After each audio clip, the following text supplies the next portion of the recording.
A big topic that's often talked about is volume versus liquidity. You're sitting at your screen, you see volume on Bloomberg, you want to participate. What do? You end up chasing your order. You cause more impact. What does volume versus liquidity mean anyway?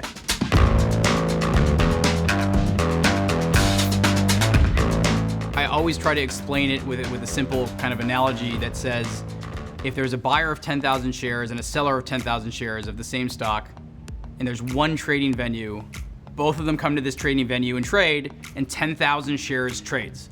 However, let's say there's two venues, which means that there are times when the buyer of 10,000 shares is in venue 1 and the seller of 10,000 shares is in venue 2, they're not gonna trade.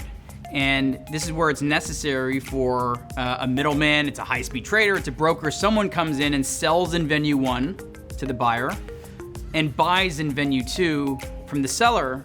And ultimately 10,000 shares now trades in both places, but that creates 20,000 shares of volume.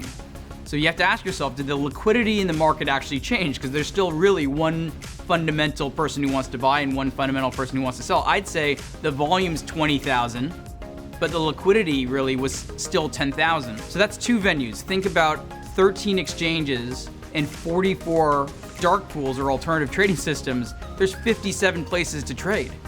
The chance that a buyer and seller are in the same place at the same time has probably never been smaller in the market. One of the dangers of having so much kind of manufactured volume in the market is it creates a lot of noise.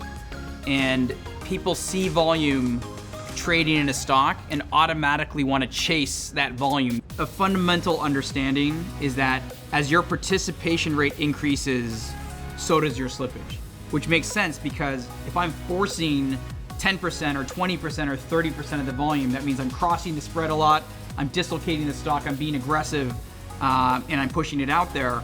And the reason why is that if you're forcing a participation rate, you're interacting with some liquidity, but also a bunch of volume. So one alternative way to think about participation rate is to say, if there's something there, I'll participate, but if there's nothing there, I won't force it. Part of the success we've had at IEX is by being a place that buyers and sellers trust as a place where they can come together and aggregate on fair terms. If you think of IEX, the slippage characteristics, whether you're participating at 5% of the volume or at 50% of the volume, the slippage characteristics on IEX are shockingly similar.